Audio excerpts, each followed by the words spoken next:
Vous voyez l'écran, s'il vous plaît?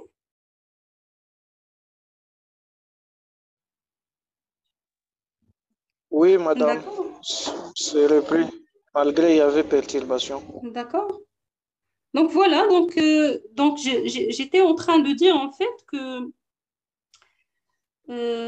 grâce en fait à ce traitement primaire, on peut éliminer 30% de la DBO, la DBE5. S'il vous plaît, quand on parle de matière en suspension, matière organique, DBO, DBO5, ce sont des paramètres qui sont liés. Si j'arrive à réduire les matières en suspension, automatiquement la DBO et la DCO vont être aussi réduits. Alors, les matières solides se déposent au fond d'un ouvrage appelé décanteur pour former ce qu'on appelle les bouts primaires.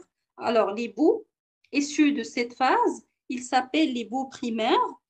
Pourquoi? Parce qu'ils sont liés à l'étape décantation primaire. Et bien sûr, on va les récupérer encore une fois sous forme, ou bien plutôt à l'aide d'un raclage et d'un pompage. Donc, qu'est-ce qu'on a d'abord? Donc, nous avons parlé tout à l'heure de certains refus de l'étape pré-traitement. La même chose pour le décanteur primaire, on aura ce qu'on appelle les bouts primaires qu'on va pomper vers une filière spécialement dédiée pour traiter les bouts. Encore une fois, quand on dit bout, ça veut dire qu'il empoisonne, la pollution. Du coup, on ne peut pas les éliminer directement dans la nature. Ça nécessite bien sûr un traitement convenable pour enlever voilà, la pollution dedans. Alors, il existe de nombreux types de décanteurs classiques. Il y a des décanteurs, un type de décanteur qu'on appelle le décanteur horizontal avec raclage des bouts. Alors, c'est ça, le décanteur horizontal avec raclage des bouts. Qu'est-ce qu'on a ici? On a notre bassin de décantation.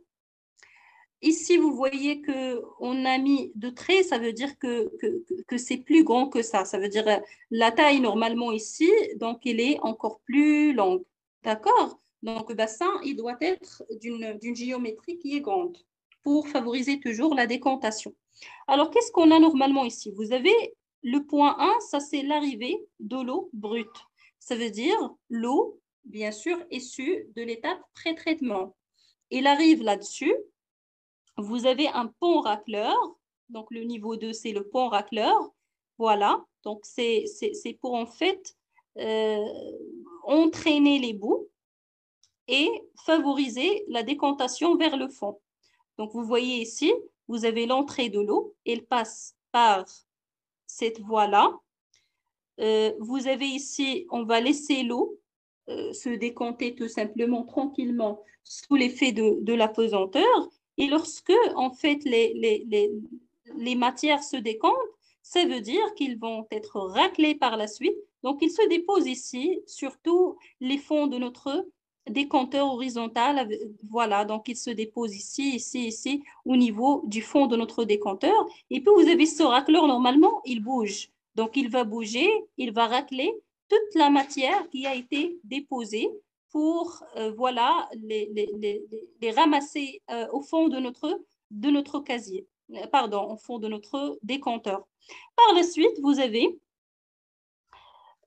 cette matière-là, il va être pompé à travers une pompe. Donc ici, vous avez une pompe qui va pomper cette matière ou bien ces bouts et puis les éliminer. Donc vous avez la sortie des bouts. Le point numéro 3, c'est la sortie d'eau décantée. Donc, le point numéro 3, c'est ça. Normalement, l'eau, il va passer un certain temps au niveau de notre bassin. Il va laisser, donc, voilà, donc les bouts, ils vont être déposés, ils vont être raclés, ils vont être pompés vers la sortie. Vous voyez qu'on fait un peu de recyclage de boue. Pourquoi on fait le recyclage de boue? Parce qu'on va les utiliser dans les étapes suivantes. Vous avez une fraction qui va être pompée et puis éliminée comme déchet. Et par la suite, lorsque l'eau va arriver à ce point-là, il n'y a plus de matière. Donc ici, il se dépose. Mais à ce niveau-là, il y a une grande partie de la matière en suspension qui a été éliminée. Et puis, on fait sortir de l'eau qui a été traitée, qui a été bien sûr nettoyé plus ou moins parce qu'il y aura toujours des matières en suspension qui sont très fines qu'on n'arrive pas à éliminer par simple décantation naturelle. Donc ça c'est clair parce qu'il y aura toujours d'autres étapes à suivre. Ça c'est un modèle. Donc ça c'est un modèle de décanteur horizontal avec raclage des bouts. Donc il est sous forme horizontale. Et vous avez aussi ce qu'on appelle un décanteur cylindro-conique. Ça veut dire, dans les stations d'épuration, on peut trouver ce modèle qui est horizontal et on peut trouver un autre modèle qui est cylindro-conique. C'est le même ouvrage, c'est juste la technologie qui est différente et la géométrie qui est différente. Mais l'objectif, ça sera le même objectif tout simplement. L'objectif, c'est toujours de laisser décanter les matières en suspension et d'éliminer les matières en suspension, sous forme de bouts toujours, ce qu'on appelle les bouts primaires. La différence, c'est que cette fois-ci, notre décanteur cylindro-conique, il a une forme cylindrique et sous forme de con. Ça rassemble un petit peu au désableur des huileurs, parce que toujours cette forme géométrique, il favorise la décantation. Il facilite en fait la récupération de la matière décantée. Même au niveau de notre décanteur horizontal, vous avez toujours une forme conique pour rassembler en fait ces matières en suspension sous forme de bout. Donc ici, qu'est-ce qu'on voit? Vous avez l'entrée de l'eau brute qui vient de l'étape pré-traitement. Elle entre à travers donc des canaux et par la suite, il va être il va se laisser décanter pour un certain moment dans notre décanteur cylindro-conique. La différence ici, c'est qu'on favorise encore une fois la flottation. Donc, surtout pour éliminer un petit peu les graisses. Et vous voyez ici que la forme, il favorise sous l'effet de la pesanteur toujours, la déposition des sables et puis on fait le vidange des sables. Donc, c'est juste l'effet physique, tout simplement. On ne va pas rajouter des bactéries à ce niveau, on ne va pas rajouter des produits qui sont chimiques, mais on laisse décanter la matière sous l'effet du poids, tout simplement. Et comme j'ai dit, la géométrie, il facilite la déposition. Et ça aussi, ce sont des racleurs qui tournent et qui facilitent en fait le ramassage des bouts au niveau du fond. Et par la suite, on va les pomper et vidanger vers l'étape traitement des bouts. Donc, ce sont des bouts primaires parce qu'ils sont naturels, ils ne contiennent pas des bactéries, ils ne sont pas activés par des bactéries, ils ne contiennent pas de produits. C'est juste, en fait, des bouts qui contiennent une pollution organique, tout simplement. Alors, que ce soit sous forme horizontale ou bien sous forme conique, le principe de base reste le même. La géométrie change, certes, et ce sont donc des ouvrages qui sont utilisés pour la même étape. Ça veut dire que ce soit vous allez trouver la première technologie ou bien la deuxième technologie. Il y aura d'autres technologies, d'autres formes, mais le principe de base, c'est toujours le même et ce sont les deux les plus utilisés. On parle aussi de décanteur circulaire avec raclage de bout. Alors, le décanteur circulaire, c'est vraiment le plus répandu. Pardon. Normalement, il y a ici une photo, donc je vais partager la photo séparément. Il ne s'affiche pas au niveau de la diapo.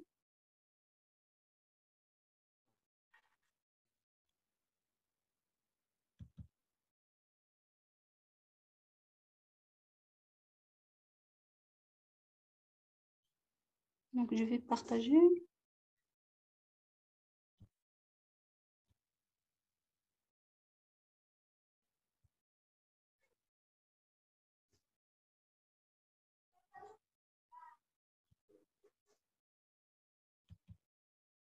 Alors, ça, c'est une photo réelle, déjà. Pardon.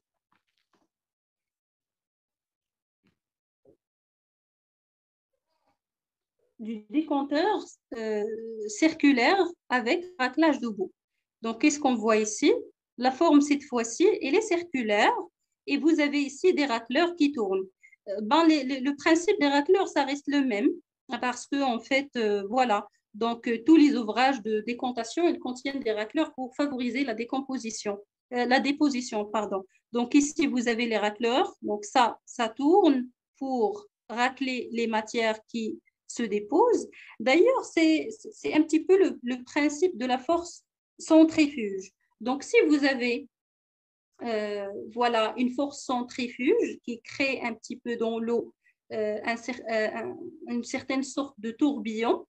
Vous voyez que les matières contenues dans l'eau, ils ont toujours tendance voilà, à se ramasser au niveau de ce tourbillon-là et puis se déposer. Si vous avez déjà vu, par exemple, vous avez de l'eau mélangée avec de l'argile, et puis vous avez dans ce récipient-là, vous allez créer une force centrifuge, ça veut dire que vous allez faire tourner.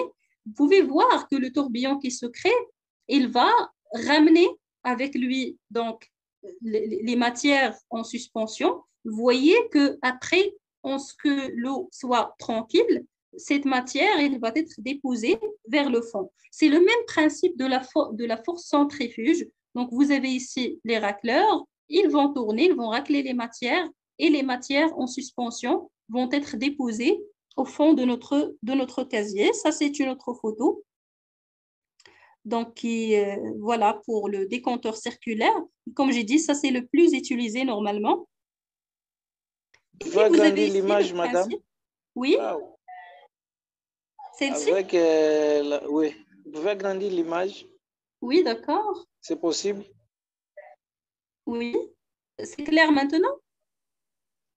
Oui, c'est clair, madame, c'est clair. D'accord. C'est clair. Vous avez le décanteur Merci. et vous avez ici des racleurs qui tournent. Je vous en prie. Voilà, donc ça, c'est le même principe, s'il vous plaît. Donc, le principe dans les traitements primaires, c'est une décantation. Normalement, la décantation, si je laisse de l'eau tranquille, toute la matière va décanter vers le fond. Mais juste pour favoriser, pour faciliter, on joue un petit peu au niveau de la forme. Si les coniques, ça favorise beaucoup plus. On rajoute des racleurs. Donc, comme ça, on peut tout simplement favoriser ce qui est déjà un processus naturel. Alors, l'autre image, s'il vous plaît. Voilà, donc vous avez ici le décanteur circulaire classique, bien sûr. Nous avons ici les racleurs qu'on a vu sur la photo. Nous avons le pont, voilà, donc ça c'est la passerelle normalement qui tourne, mais il est associé aux racleurs qui vont racler la matière. Et vous avez la sortie de l'eau décomptée. Vers le fond, vous aurez bien sûr voilà, le dépôt de tout ce qui est matière en suspension. Voilà, donc c'est ça le principe de base pour la décantation primaire. Donc, on va un petit peu associer avec les étapes ou bien avec l'étape pré-traitement. Donc, nous avons ici l'étape pré-traitement, donc on a déjà vu. Donc, je vais juste...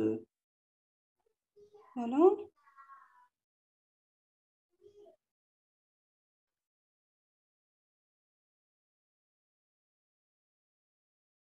C'est bon. Donc, ça, c'est l'étape pré-traitement qu'on a déjà vu. Après le pré-traitement, nous avons parlé, donc voilà, tout ça, c'est le pré-traitement. Après le déshuilage, vous avez l'eau qui va être pompée vers le décanteur primaire. Voilà notre décanteur primaire sous forme cylindre conique. Et vous avez ici les racleurs, puis vous avez l'eau, il va faire sortir de ce côté-là. Et nous avons la matière en suspension sous forme de boue qui va être raclée et puis on va la faire sortir vers, bien sûr, les filières de traitement des boues dont on a parlé.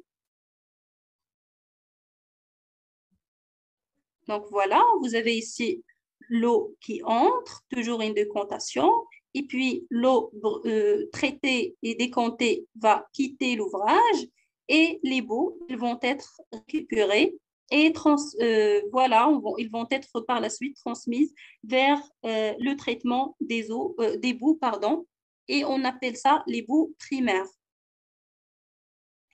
Alors, nous avons, après le décanteur primaire, on aura toujours des matières en suspension qui restent.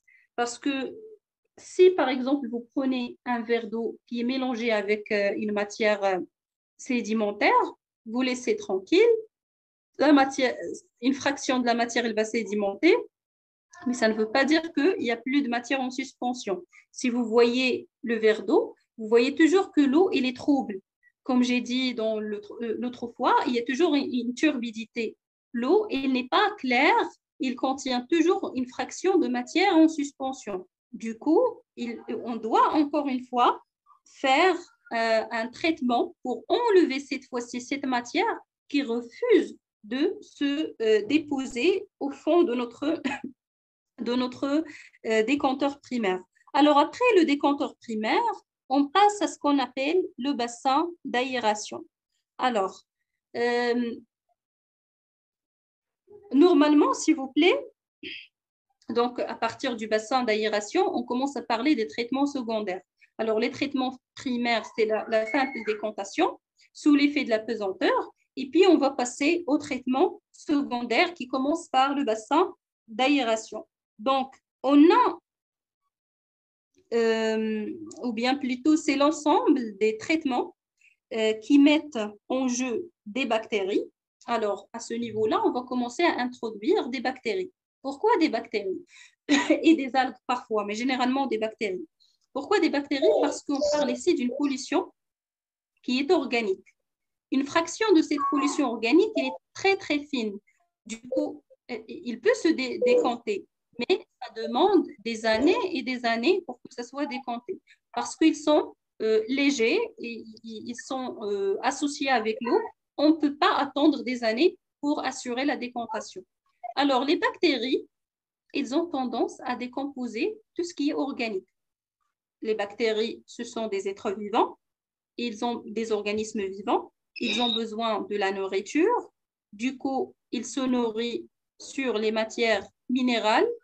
Et les matières minérales, c'est la composition de la matière organique. Donc, vous avez des bactéries, ils vont tout simplement se nourrir de la pollution. Ils vont minéraliser la pollution organique, qui va empoisonner la pollution au niveau de ces bactéries. D'accord? Donc, c'est comme si vous laissez un cadavre d'animal ou bien des épluchures de légumes, vous laissez une pomme sur terre. Après un certain temps, il n'y a plus de pommes, il n'y a plus de cadavres, il n'y a plus d'épluchures de légumes et de fruits. Parce qu'il y a des bactéries qui vont décomposer ça. Le même principe dans l'eau, on va introduire des bactéries dans le bassin d'aération, ce qui va ils vont plutôt décomposer en fait cette matière polluante. Et par la suite, on va éliminer les boues qui sont activées. Pourquoi on parle ici de boues activées? Parce que les bactéries, on ne peut pas les introduire directement. On va prendre des boues et ces boues, on va cultiver des bactéries dedans et on va mettre les bactéries dans le bassin d'aération. Comme ça, ils peuvent dégrader la matière polluante. Donc là, l'épuration, il correspond à la transformation. L'épuration, c'est ce qui se fait au niveau, donc pour le décanteur primaire, on parle de décantation.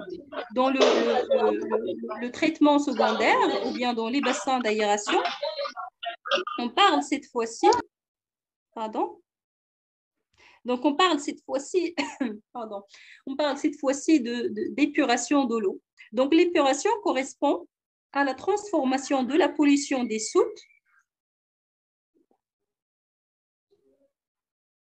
La pollution des soutes, ce sont les matières en suspension qui sont mélangées carrément avec l'eau. On ne peut pas les décanter, ou bien la matière colloïdale. Alors, s'il vous plaît, la matière colloïdale, c'est un mélange liquide-gel. Donc, si vous avez de l'eau stagnée, de l'eau qui contient une pollution, si vous touchez la surface, vous voyez qu'il y a une matière qui est sous forme de gel. Alors, c'est ce qu'on appelle la matière colloïdale, généralement verdâtre, donc avec une couleur verte. Donc, ce mélange liquide-gel, c'est ce qu'on appelle les colloïdes. et ce sont des particules en suspension. C'est des particules en suspension qui se mélangent avec de l'eau pour former un gel qui ne se décompte pas. Du coup, il faut l'éliminer d'autres matières, d'autres façons, en faisant l'introduction des bactéries. Alors, l'épuration correspond à la transformation de la pollution des soutes et la pollution colloïdale en masse bactérienne ou bien en algues. Mais généralement, ce sont les bactéries qu'on utilise. Donc, vous avez les bactéries qui vont dégrader cette matière. Du coup, la pollution elle est empoisonnée dans ces boues activées par les bactéries. En éliminant les boues, ça veut dire qu'on élimine avec toute la pollution ou bien une grande partie de la pollution organique.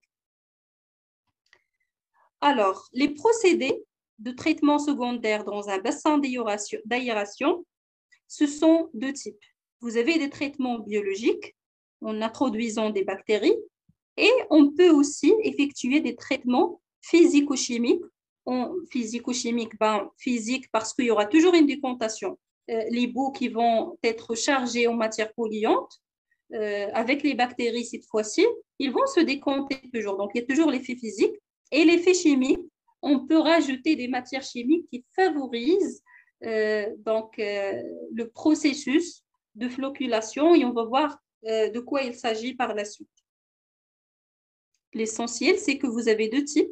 Donc, vous avez le traitement biologique et vous avez aussi des traitements physico-chimiques. Donc, on couple entre les deux pour assurer que toute la matière en suspension, la matière des soutes dans les eaux usées, va être éliminée convenablement. Alors, les traitements biologiques.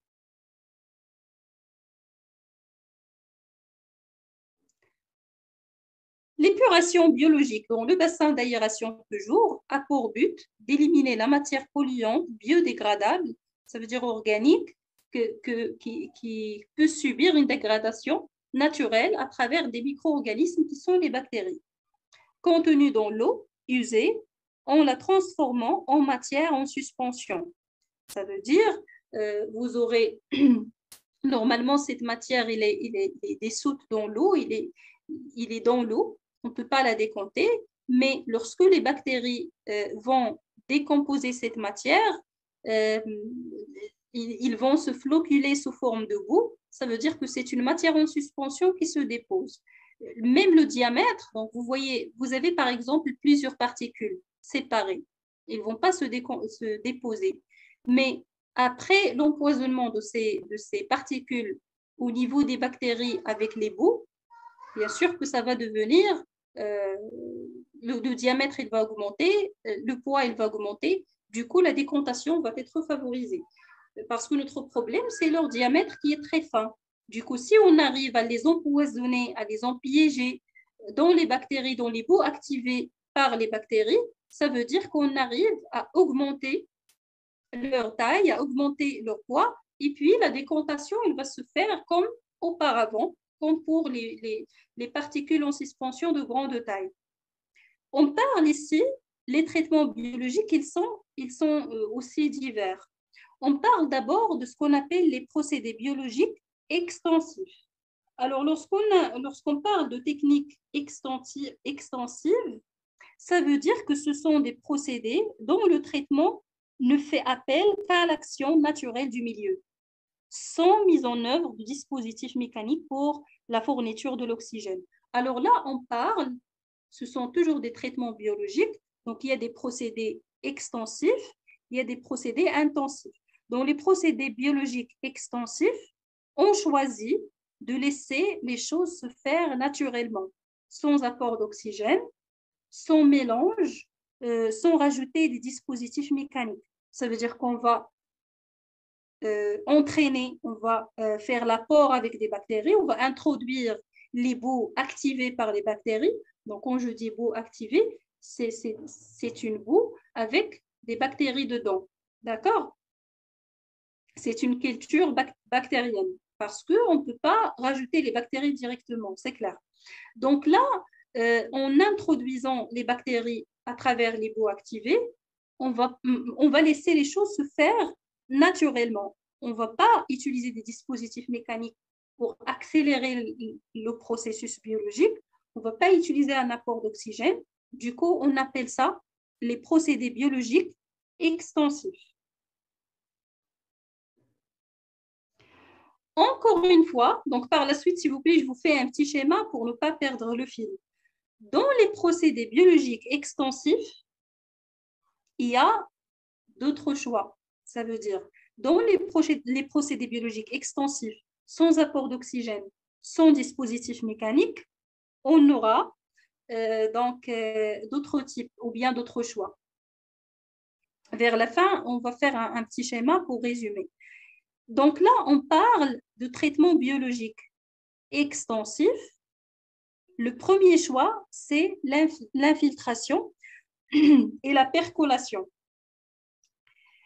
C'est quoi l'infiltration et la percolation? Il consiste, ou bien ce procédé-là, ce type de procédé extensif, il consiste à admettre l'effluent en surface d'un massif de sable par un système d'alimentation hors sol. Tout simplement, on va faire une filtration, ou bien une infiltration, une percolation à travers un massif de sable. Les sables, ils ont tendance à capter les matières en suspension. Donc, vous avez, même dans par exemple, les gens qui font des voyages vers des lieux où il n'y a pas un réseau d'eau potable, pour s'assurer que l'eau est claire, ils font la filtration de cette eau à travers du sable, un dispositif qui contient du sable. C'est le même principe. On va filtrer l'eau à travers un filtre à sable. Ça veut dire un massif de sable par un système d'alimentation hors sol. Les micro-organismes fixés sur les graines de sable se développent et, bien sûr, ils dégradent la pollution. Donc là, on va mettre les bactéries, on va fixer les bactéries sur le massif de sable. Comme ça, donc, l'eau qu'on va faire passer à travers le sable, il va subir une dégradation. Les bactéries qu'on a fixées au niveau des sables vont subir une dégradation et par la suite, vont faire la dégradation, pardon, et par la suite, à la sortie, vous aurez bien sûr des eaux qui sont épurées. Alors, c'est un procédé à culture fixée sur support fin. Ça veut dire que la culture bactérienne ici, il est fixe et n'est pas mobile dans l'eau. On va voir qu'il y a d'autres choix. Vous pouvez, comme j'ai dit tout à l'heure, introduire des bouts et les laisser libres dans l'eau. Ça veut dire qu'ils ne sont pas fixes, ils sont en mouvement. Dans ce type de procédé biologique, par infiltration-percolation, on utilise un massif de sable dans lequel on fixe les bactéries et c'est l'eau qui passe à travers. Et lorsque l'eau va passer à travers, vous aurez les bactéries qui sont fixées au niveau en fait, de massif de sable, ils vont dégrader la pollution et l'eau, il va se faire sortir d'une façon qui est épurée. Donc, les effluents sont ensuite soit infiltrés, soit rejetés au milieu directement. Donc, parfois, après cette étape d'infiltration, les eaux, ils sont rejetés. Mais il faut d'abord s'assurer que les paramètres des CO, des BO5, matières en suspension, ont été bien réduits. D'accord? Donc ici, vous avez les micro-organismes fixés, ils vont dégrader tout simplement la matière polluante. Ça, ce sont des exemples. Le traitement secondaire, on est au niveau du traitement secondaire, procédés biologiques extensifs, parce qu'on va voir une autre catégorie qui sont les procédés biologiques intensifs. Mais dans les procédés biologiques extensifs, le premier type, c'est le traitement par infiltration-percolation à travers un massif de sable. Donc, vous voyez ici, sur la photo, on a donc des massifs de sable à travers lesquels on passe l'eau, tout simplement. Donc, je pense que les photos ne sont pas assez claires. Donc, la prochaine fois, la séance de demain, je vais vous amener donc des photos qui sont beaucoup plus grandes pour voir d'une façon qui est plus claire. Donc, qu'est-ce qu'on voit ici? Vous avez, ça c'est le principe schématisé. Vous avez un décanteur, digesteur, en fait, qui va recevoir de l'eau. Vous pouvez utiliser par exemple des fosses. Ici, on a des fosses. Et dans ces fosses, on va faire stocker de l'eau et on va faire par la suite pomper de l'eau vers les massifs de sable pour que ça soit épuré. En fait, les procédés à culture fixée sur support fin, il utilise généralement du sable. Pourquoi? Parce qu'il a une grande capacité en fait d'infiltration et aussi c'est possible de mettre ou bien de fixer des bactéries dedans. En assainissement, ce type de traitement consiste à stocker en fait les effluents dans une bâche et à ne réaliser le traitement que lorsqu'un volume suffisant, voilà, ces flux d'effluents à traiter s'est accumulé. Donc, vous avez normalement ici les fosses ou bien les bâches, c'est pour accumuler un certain volume d'eau usée.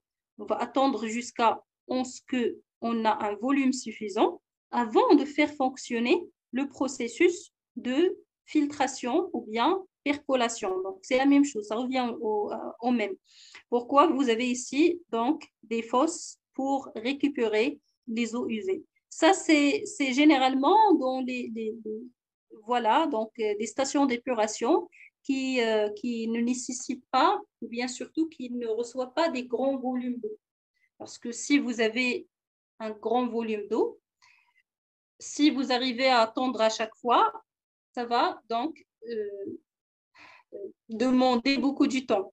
Du coup, dans les stations d'épuration qui reçoivent une grande capacité, un grand volume d'eau usée, on utilise d'autres procédés qu'on va voir par la suite.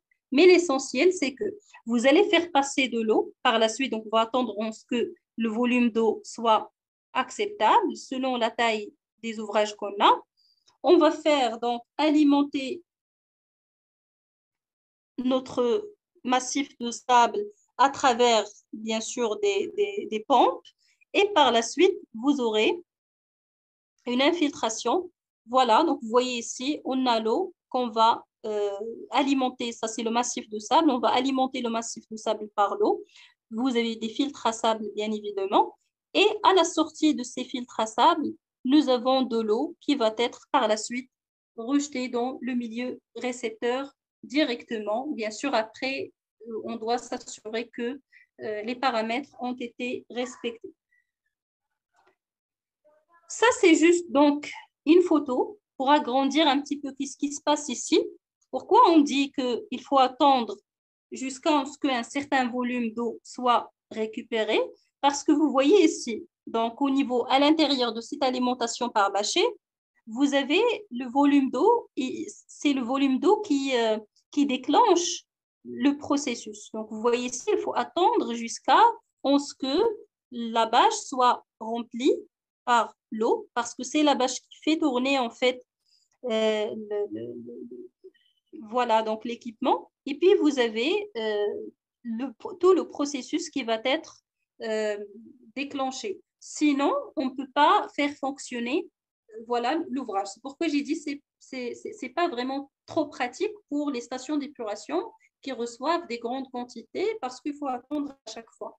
Sinon, après, lorsqu'on a le volume suffisant, vous avez les eaux vont être pulvérisées à travers le massif de sable. Dans le massif de sable, on a fixé déjà des bactéries et par la suite, vous avez l'eau qui va être épurée et qui va être rejetée dans le milieu, tout simplement.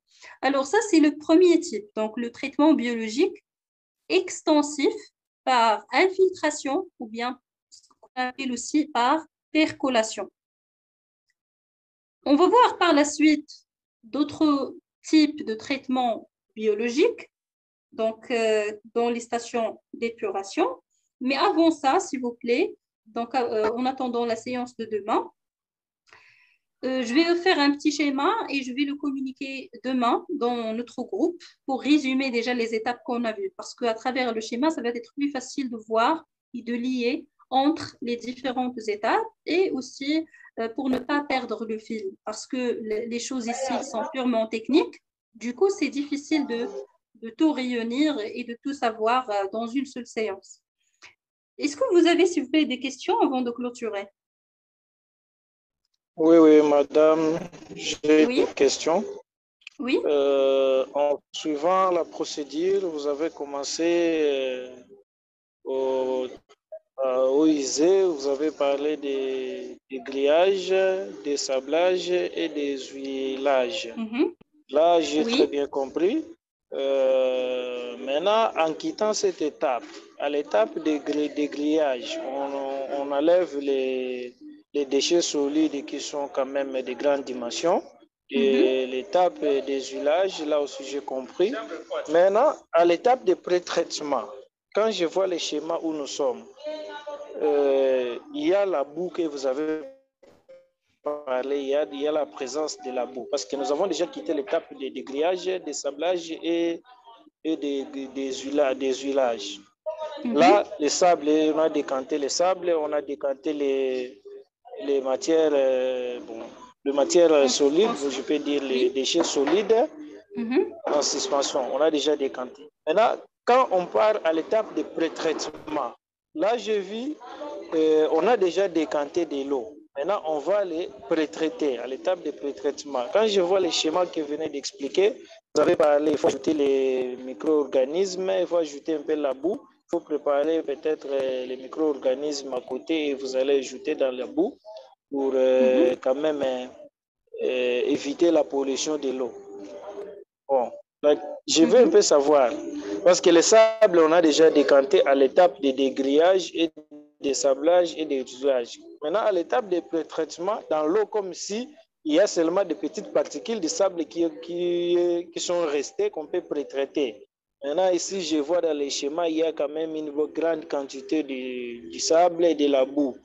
Ça provient d'où? D'accord. Alors déjà, s'il vous plaît, juste pour clarifier une chose, nous avons l'étape pré-traitement. L'étape pré-traitement, c'est dans l'étape pré-traitement qu'on a le dégrillage, qu'on a le déshuilage et le dessablage. Oui. Donc, ces trois étapes, c'est le pré-traitement. Après, nous avons un traitement primaire. Le traitement primaire, c'est pour faire décompter la matière en suspension qui peut se décompter simplement sans apport de bactéries, ainsi de suite. Là, au niveau des traitements secondaires, alors ce que vous avez mentionné, introduire des boues, introduire des sables, ça, c'est le traitement secondaire. C'est pourquoi j'ai dit que je vais vous faire un petit schéma par la suite.